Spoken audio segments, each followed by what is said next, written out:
Assalamualaikum warahmatullahi wabarakatuh. Perkenalkan, nama saya Ganis Asparanja Aberti, perwakilan dari kelompok 1 PGSD Kampus Palembang. Pada kali ini saya akan menjelaskan materi tentang sistem pencernaan atau digestive system. Bersama rekan saya yang lain yaitu Tiara Deselva Fitri, Audrey Nurizka Moheta, Alia Kristina, dan juga Septa Indah Permatasari. Baiklah, sebelum kita memasuki materi, kita akan melihat terlebih dahulu peta konsep yang akan kita bahas. Baiklah, peta konsep yang pertama kita akan membahas tentang sistem pencernaan yang meliputi pengertian, proses pencernaan, serta hakikat makanan. Yang kedua, kita akan membahas tentang macam zat makanan yang meliputi air, protein, lemak, karbohidrat, vitamin, garam mineral, dan juga enzim. Yang ketiga, kita akan membahas tentang alat pencernaan, yang dimana meliputi saluran pencernaan dan juga kelenjar pencernaan. Yang keempat, kita akan membahas tentang gangguan, meliputi gangguan pada sistem pencernaan. Nah, baiklah, yang pertama kita akan membahas tentang sistem pencernaan. Sebelum kita memasuki materi selanjutnya, kita harus tahu terlebih dahulu apa itu sistem pencernaan. Jadi, sistem pencernaan merupakan serangkaian organ-organ dan saluran pencernaan yang bekerja saling berkaitan satu sama lain. Sistem pencernaan ini berfungsi mencerna makanan sehingga menjadi sari-sari makanan yang siap diserap dan diedarkan ke seluruh tubuh, sehingga makanan tersebut dapat digunakan sebagai energi. Secara umum, ada 4 tahapan pencernaan. Yang pertama, ada ingesti. Ingesti adalah proses memasukkan makanan ke dalam mulut. Proses ingesti ini sebagai proses awal akan terjadinya proses pencernaan. Selanjutnya ada digesti. Digesti adalah proses pencernaan. Proses pencernaan ini dimulai pada lambung, yang dimana makanan yang sudah melewati kerongkongan tadi akan diolah menjadi bubur sehingga dapat diteruskan ke usus halus. Selanjutnya ada absorpsi atau proses penyerapan. Proses penyerapan ini dilakukan oleh usus halus, yang dimana sari-sari makanan nanti akan diedarkan ke seluruh tubuh kita melalui peredaran darah. Selanjutnya ada proses defekasi atau proses pengeluaran. Nah, sisa-sisa makanan yang tidak berguna lagi bagi tubuh itu akan dikeluarkan melalui ekskresi seperti keringat dan juga urin, atau bisa juga dikeluarkan melalui feses yang dikeluarkan melalui anus. Baiklah, berdasarkan proses pencernaannya, sistem pencernaan manusia itu dibedakan menjadi 2, ada sistem pencernaan secara mekanik dan juga sistem pencernaan secara kimiawi. Nah, pertama, pencernaan secara mekanik adalah proses pencernaan secara mekanis yang meliputi gerakan mengunyah, mendorong, meremas, dan juga menghancurkan makanan, yang fungsinya adalah untuk mengubah makanan menjadi lebih kecil sehingga mudah dicerna oleh tubuh kita. Dan selanjutnya ada proses pencernaan secara kimiawi. Proses pencernaan secara kimiawi ini melibatkan bantuan enzim. Adapun fungsinya yaitu untuk menyederhanakan zat-zat makanan kita agar mudah diserap oleh tubuh. Selanjutnya, ada hakikat makanan yang akan kita bahas, antara lain fungsi makanan dan juga hal yang perlu kita perhatikan saat memilih makanan. Yang pertama adalah fungsi makanan.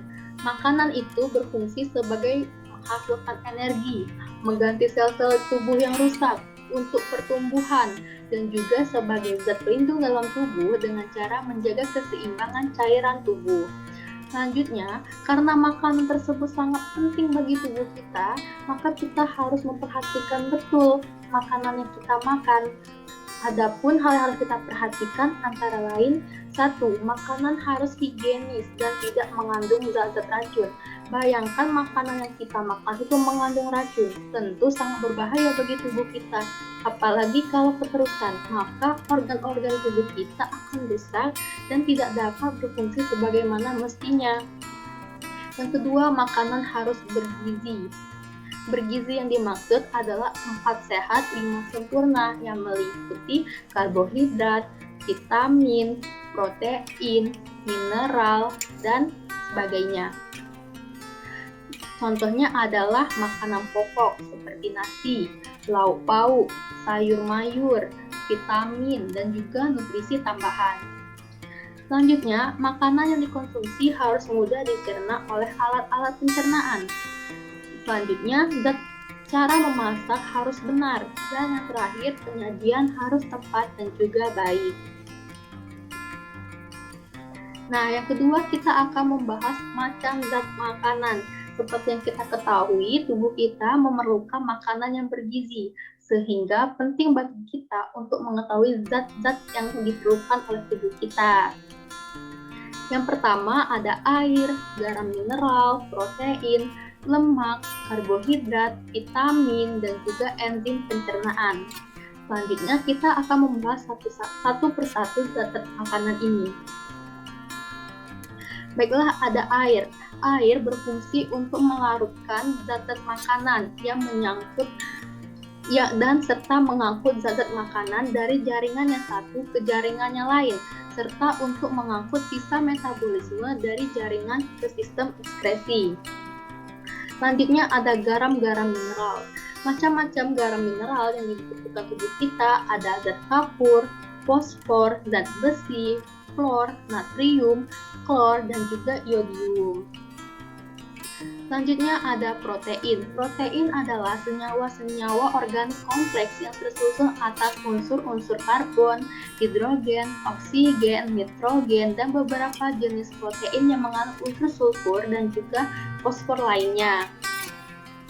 Nah, unsur-unsur tersebut terbentuk dari polimer asam amino. Asam amino sendiri dikelompokkan menjadi dua macam, ada asam amino esensial dan juga asam amino non esensial. Apa sih beda keduanya? Asam amino esensial adalah asam amino yang sangat penting bagi tubuh kita, tetapi tubuh kita tidak mampu mensintesisnya, sehingga kita memerlukan asam amino tersebut yang berasal dari makanan. Contohnya, antara lain ada lisin, leusin, triptofan, dan masih banyak lagi. Yang kedua ada asam amino non-esensial. Asam amino non-esensial adalah asam amino yang dapat disintesis oleh tubuh kita. Contohnya adalah tirosin, glisin, dan juga prolin. Nah, protein ini diperlukan tubuh karena protein tersebut mempunyai beberapa fungsi, yaitu satu, membangun sel-sel tubuh yang telah rusak. Yang kedua, membentuk antibodi. Yang ketiga, bahan pembentuk senyawa asam amino lainnya. Dan yang keempat, sebagai sumber energi pembantu.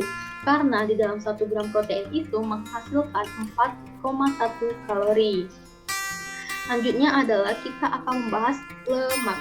Lemak adalah senyawa organik yang tersusun dari unsur-unsur karbon, hidrogen, dan juga oksigen.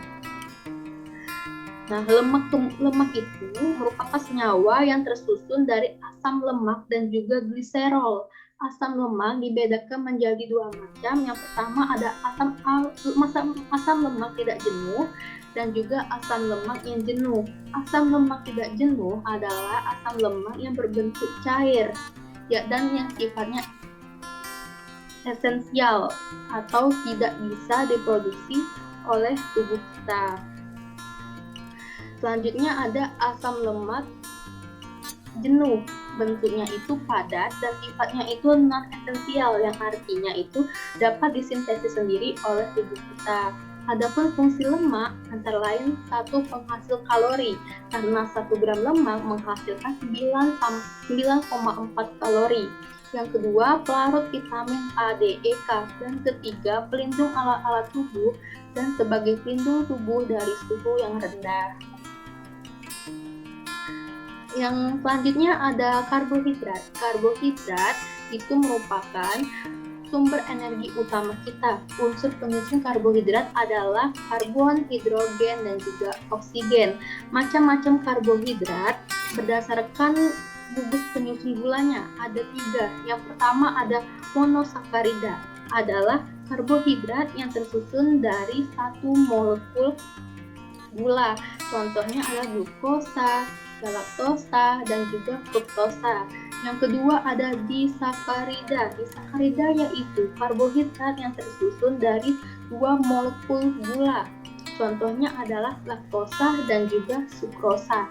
Nah, yang ketiga ada polisakarida, yaitu karbohidrat yang tersusun dari banyak molekul gula.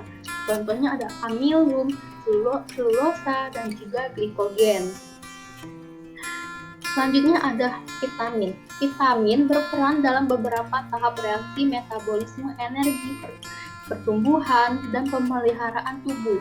Pada umumnya sebagai koenzim atau sebagai bagian dari enzim. Vitamin sendiri dikelompokkan menjadi dua, ada vitamin yang larut dalam air dan juga ada vitamin yang tidak larut dalam air.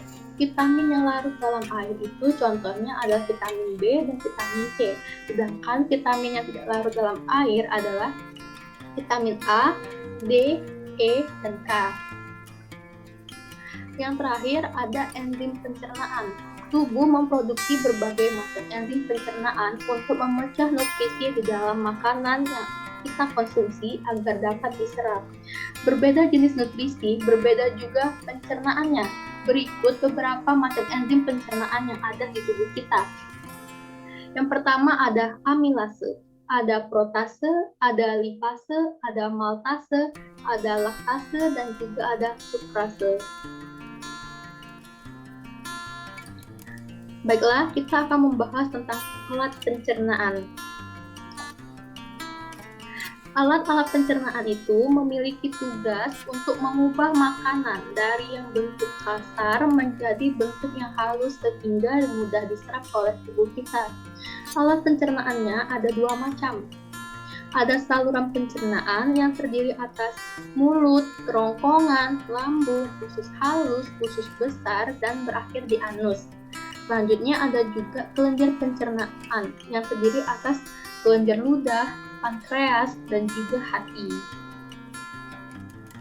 Yang pertama kita akan membahas tentang saluran pencernaan. Di sini bisa kita lihat ada yang namanya organ mulut. Terdapat 3 organ pencernaan dalam mulut, antara lain lidah, gigi, air liur, dan juga saliva. Pada mulut juga terdapat 2 sistem pencernaan, yaitu pencernaan secara mekanik dan juga pencernaan secara kimiawi. Nah, yang pertama kita akan membahas terlebih dahulu sistem pencernaan secara mekanik. Sistem pencernaan secara mekanik ini dilakukan oleh gigi. Terdapat 3 bagian gigi. Yang pertama ada gigi seri atau nama lainnya incisivus. Gigi seri ini terletak paling depan. Pada gambar bisa kita lihat letaknya paling depan dan fungsinya itu untuk memotong-motong makanan. Selanjutnya ada gigi taring atau nama lainnya conifus. Gigi taring ini letaknya di belakang gigi seri, bentuknya lebih runcing karena fungsinya yaitu untuk merobek atau mengoyak makanan, terutama saat kita sedang makan daging. Selanjutnya ada gigi geraham. Gigi geraham ini ada 2 macam, ada geraham depan yang namanya premolar dan juga geraham belakang namanya molar.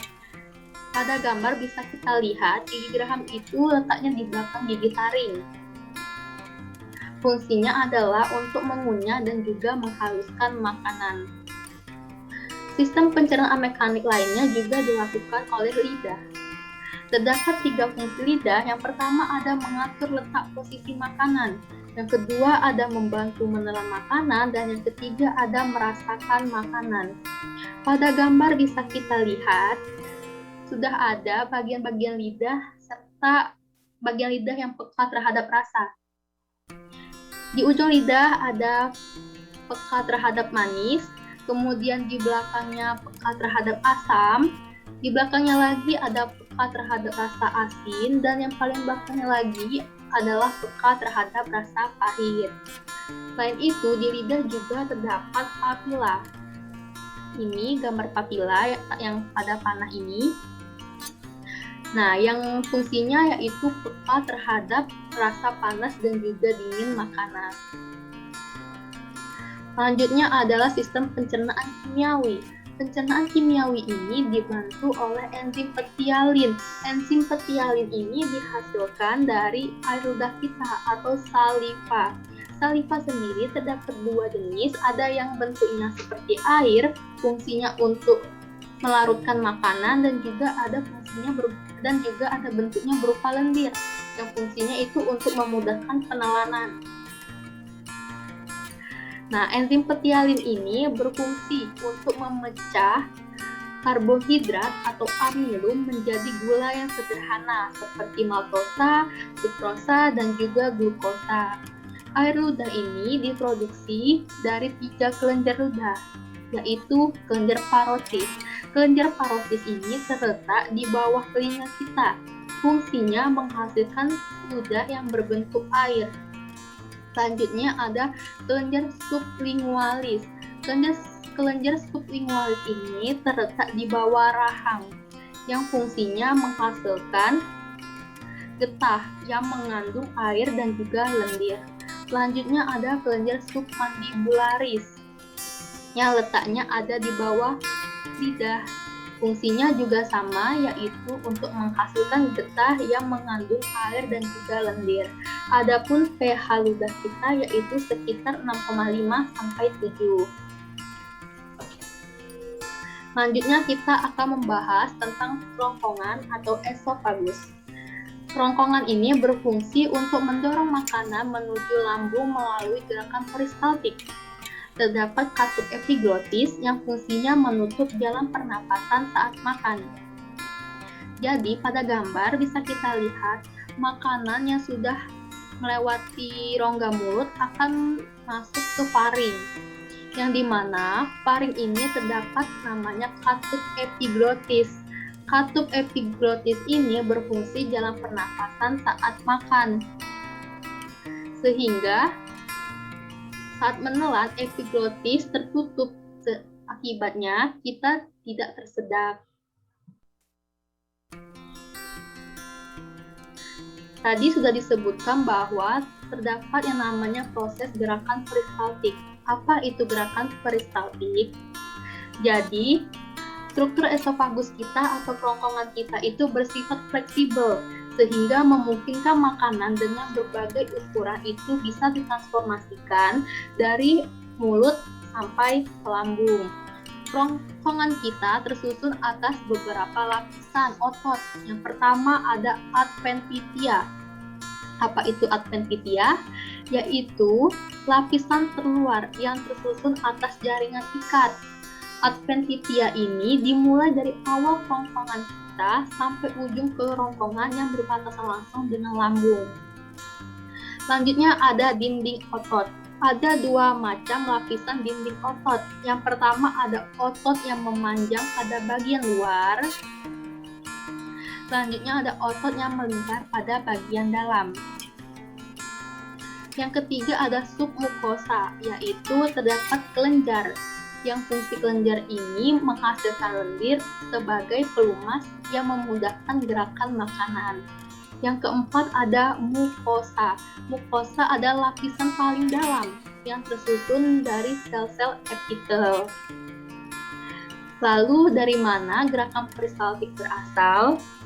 Nah, gerakan peristaltik berasal itu dari adanya gerakan kontraksi dan juga relasi lapisan otot, yang dimana otot kerongkongan dapat berkontraksi secara bergelombang sehingga mendorong makanan masuk ke dalam lambung.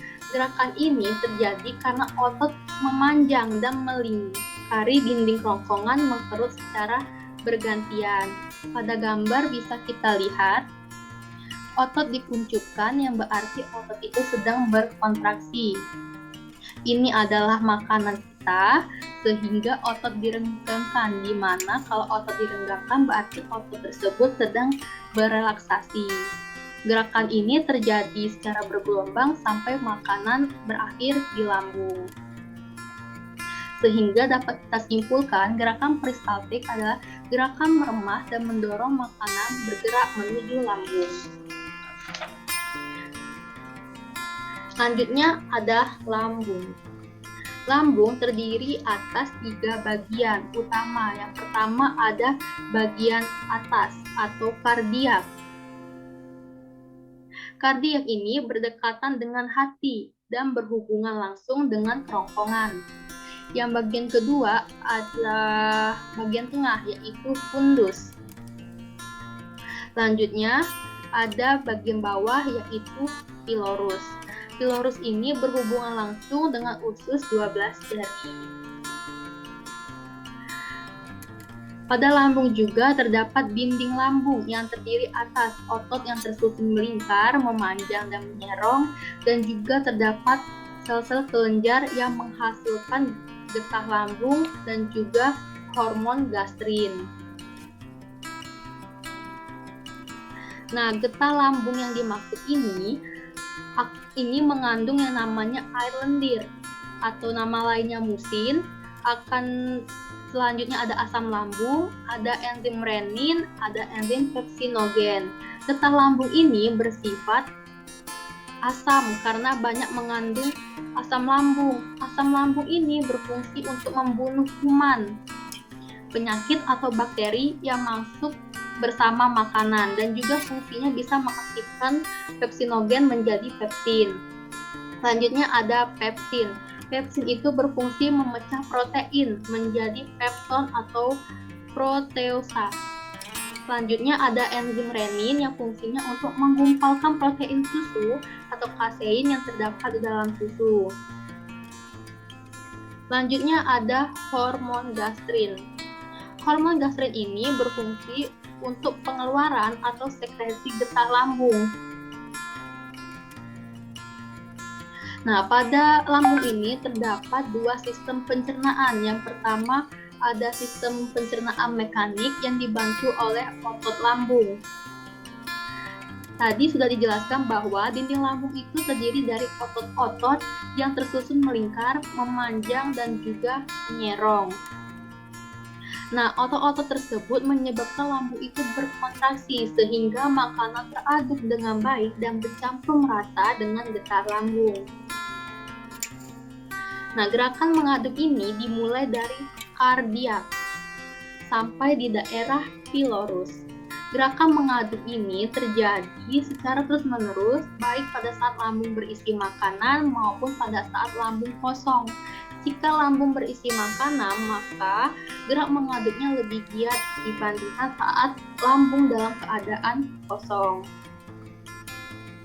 Kalau pencernaan kimiawi dibantu oleh enzim lambung. Enzim lambungnya antara lain ada HCl, berfungsi membunuh kuman dan mengaktifkan pepsinogen menjadi pepsin.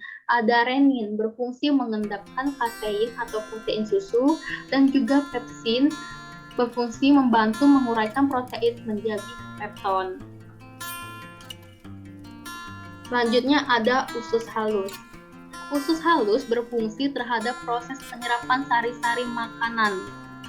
Sistem pencernaan kimia dibantu oleh enzim yang berasal dari pankreas. Enzim tersebut yaitu enzim amilase, enzim tripsin, dan juga enzim lipase. Bagian usus halus itu ada 3. Yang pertama ada duodenum atau usus 12 jari yang berfungsi sebagai tempat penyerapan makanan pertama kali. Selanjutnya ada jejunum atau usus kosong, berfungsi menyerap gula, asam amino, dan juga lemak. Selanjutnya ada ileum atau usus penyerapan, berfungsi menyerap zat gizi yang belum terserap, misalnya vitamin B12 dan juga garam empedu.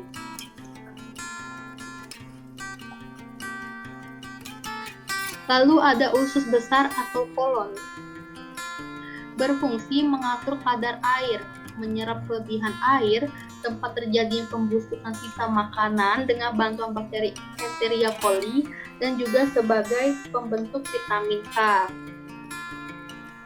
Perjalanan makanan sampai di usus besar dapat mencapai antara 4 sampai 5 jam. Namun di usus besar, makanan dapat disimpan sampai 24 jam.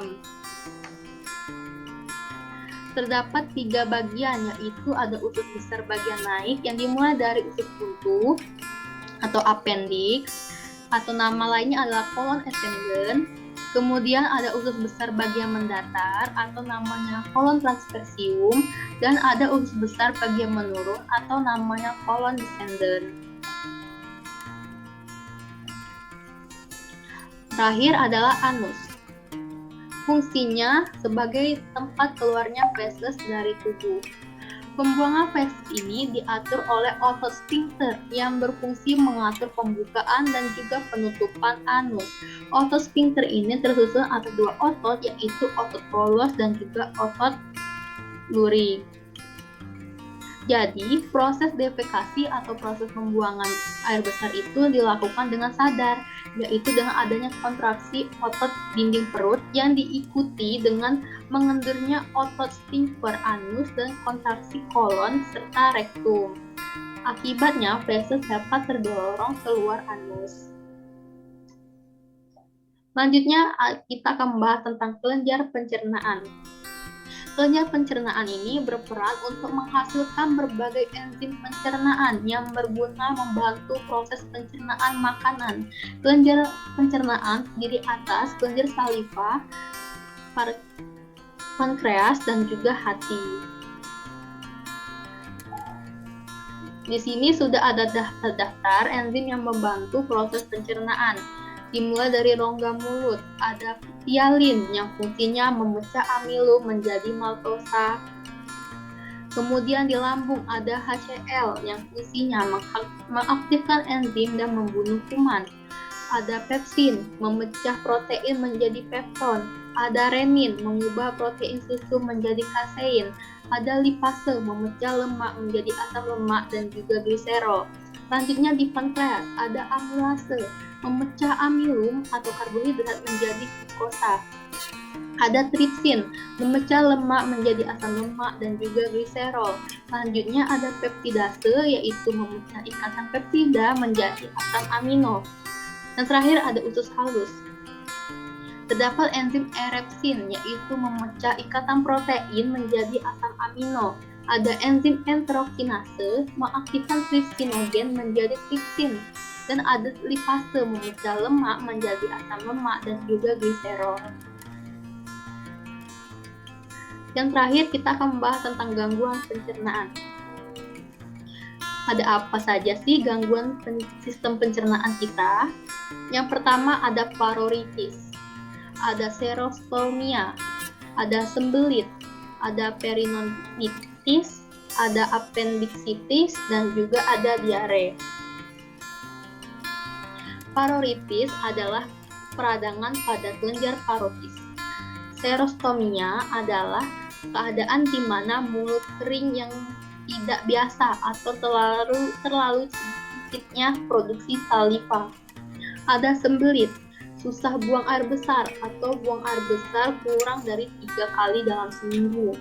Ada peritonitis, yaitu radang pada selaput dinding rongga tubuh.